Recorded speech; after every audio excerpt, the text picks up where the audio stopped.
This episode brought to you by AwesomeDrinks.com. Like cool stuff? Want to save 15% on it? Use coupon code SPRING14. Why spend your money somewhere else when you can be awesome?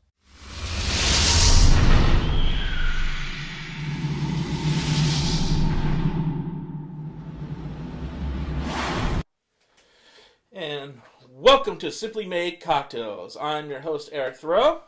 Mr. Jones. He's back, and we're here to do our review for today. It's basically, we're recording late. It's on Monday. It's Memorial Day, and we're actually recording today, and it's late, so we've had a busy weekend. And we're going to get this out to you definitely tonight. But our review is going to be on St. Petersburg Vodka. Yeah, we got it right here. It's imported Russian vodka, so it's distilled from wheat, and it's 40%, just like every other vodka, and 80 proof. So we're going to try it out. It says right here, they have like a little description on the back. It says, White Nights, Golden Winter Wheat, and Crystal Waters produce a premium vodka from the cultural heart of Russia. The taste of Russia. Mother Russia. Mother Russia. So we're going to definitely just go ahead and try this out. Then guys at St. Petersburg gave Eric these nice Steins. Steins. Or Moscow mules. What's that they call them? Yeah, Moscow mule. Okay, mini Steins. Mule mugs. Okay. I like that word Stein. Stein. I think that's more German, isn't Probably, it? yeah. I bet it is. So, this looks pretty good. Yeah, let's put some water in it. Oh yeah, I forgot about that. You can go ahead. No, that's fine. This is your first. I wanted to separate the colors and the aromas and the textures and the colors is clear meat with clear. Yeah, I know. Can you imagine? I haven't even had anything to drink today. Oh, so then get your first tasting as your second sip then. Of course, while I'm talking, you would have thought that I've been drinking it up all day. Probably all weekend. No barbecues for me. Well, at least he's not going to be grilling it, because then that'll make steak. Yeah, that's true. Although when you're in that phase, that light phase, you come up with some of the best ideas you've ever had. Well, definitely smell the alcohol. Yeah, you can smell ethanol. But it's not the really, really strongness on some of the cheaper liquors. I'm trying to think if I even have another vodka that's distilled from wheat to be a fair comparison to. I don't think I do. The vodkas I have, they're not wheat. They're more potato vodkas, and so that won't be a fair comparison. And it's some infused vodkas down there. All right. So here we go. We smell the ethanol. We smell the wheat. I could definitely tell it's straight wheat. So here we go.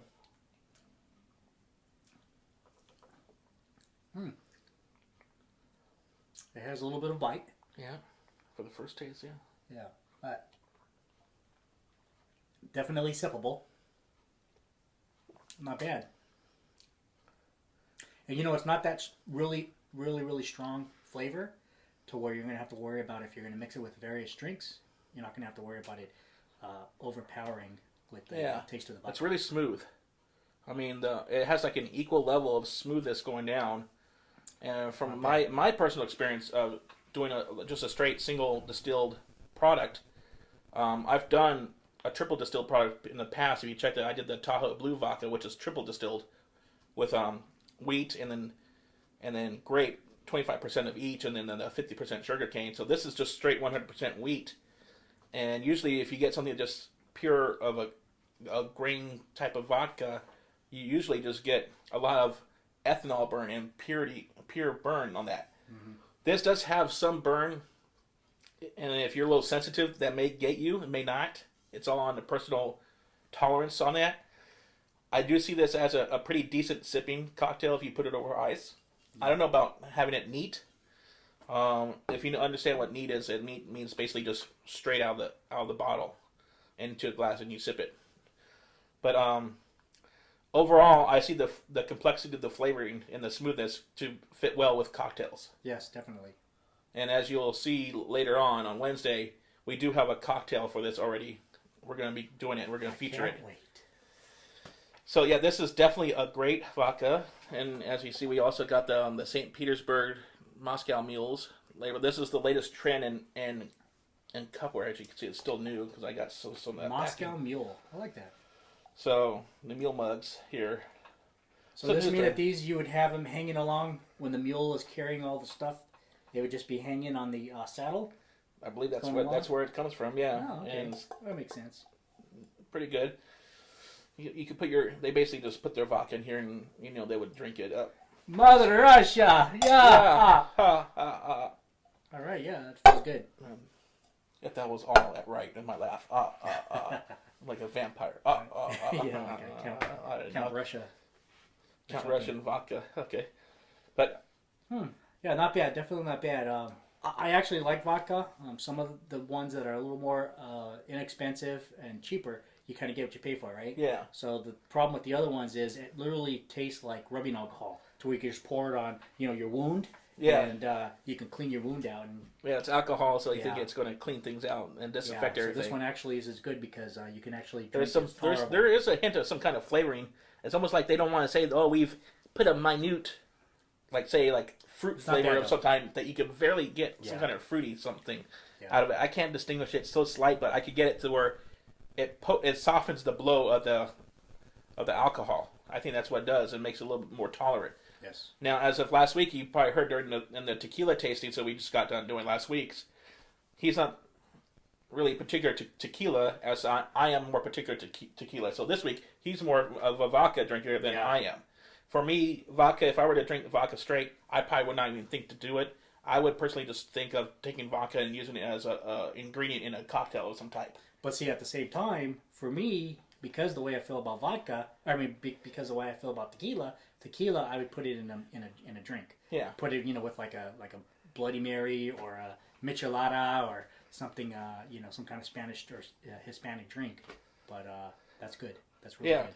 But this right here, just drink it straight. Personally, this one. Both the previous vodka that I've reviewed in our episode, the Tahoe Blue Vodka, and now this as being the second pure vodka, not an infused vodka with flavoring like mango or rum or peach or whatever. Mm-hmm. Just a straight on vodka. I believe that this is slightly getting into these better brands are leading me towards being able to tolerate a vodka as a sipping drink if I were to come home from a tough day at work and and get a glass out and pour a little bit of vodka and just chill with some ice on it and just chill with it. Mm-hmm. I could probably see myself doing that with this brand. Oh yeah. And as far as for any other brands like maybe this is like a Grey Goose, Ciroc, I can't. No. I can't say. I have Ciroc Peach in the other end and the standard Ciroc. Mm-hmm. It has more bite. And I even did a little comparison with it with the Tahoe Blue because Ciroc is distilled from grape, so it's supposed to be a little bit sweeter on the sweeter end as compared to this. Yeah. Because of the grape. This is sweet. This is sweet. This is a grain, which has more of an ethanol kind of thing going to it. The Ciroc had a lot more bite. I didn't even think it had more bite than this. Yeah, it does. And that's supposed to be, according to marketing things, it's supposed to be one of the smoothest vodkas out there. It's not. Yeah. I'd say this is, as just a personal preference. I could say this is smoother than Ciroc. He could come back and say, no, Ciroc is smoother than that, and he's agreeing with me. But someone else out there could say, oh, no, Ciroc is better than this. But also at the same time, how much money are you paying for that bottle of Ciroc? $30. And it's the same amount of liquid. It's 750 milliliters. Yeah. But if you could tell this bottle here, it's basically just a standard bottle with a nice long neck. There's nothing really fancy to it. They did some, graphic on here, but that's just the stickers. Almost like Tito's. Hey, it doesn't matter what's on the stickering or anything like this. They're saving for the good stuff. What's inside. This is why you buy it. Put the quality and their efforts and their energy and money into the product itself and not to the marketing of the bottle like some brands do. Mm. So, and there's also no celebrity endorsements and pushing it on for celebrities that are in your industry to help you endorse it. Right. Like Ciroc. So, that's true, huh? So basically, I forgot, actually, in rushing to do this episode today, I forgot to go look up what you could get this for. I believe you could get it anywhere between $21 and maybe $25, something like that. I would say. I could be wrong. It could be. I would say actually just say the upper teens to the low 20s, roughly that age. So it's between $17 to $22. You can get one of these bottles right here. So you're gonna expect to pay, if you're gonna pay that much, you're gonna expect to get a good quality, and this is what you're going to get, and this is good quality. Yes. So. And this is one of the probably the better quality Russian vodkas. I think you got what? You got Russian Standard, which is good. Sobieski's okay. I haven't really gone too much into that, but Sobieski's okay. And then you got Stoli. I'm not much of a Stoli fan. No. Not at all. You know, so... And I think, was it... No, I was going to say Svedka, but I think actually Svedka is actually from California. I think they're from California, so they're a California brand. But as far as for St. Petersburg, and no, we're not talking about St. Petersburg, Florida. No, we're talking about Russia. I think this is probably one of the best exported items out of there. Oh yeah. So, go ahead and check it out. It's at the end of the show. Of course, I'll have a subtitle, and I would have in the editing the price for this vodka and where you can get it at, and as well as in the description of the video down below, both on the channel and on the website. It will be up there with information on how you get it and a link to the product page at the store it's featured at for that price. So, once again, this has been a good review, another good product. We are fortunate to have come across good products so far under Simply Made Cocktails. We have yet to come across a bad product. So this is St. Petersburg, Russia, Russian vodka. My name's, as he keeps on enjoying it, and that means he's not grilling later on, because he doesn't want to mix the wrong ingredients. Of course not. I'm Eric Thoreau. I'm Tom Jones. And this is Simply Made Cocktail. Enjoy your Memorial Day Enjoy. safely.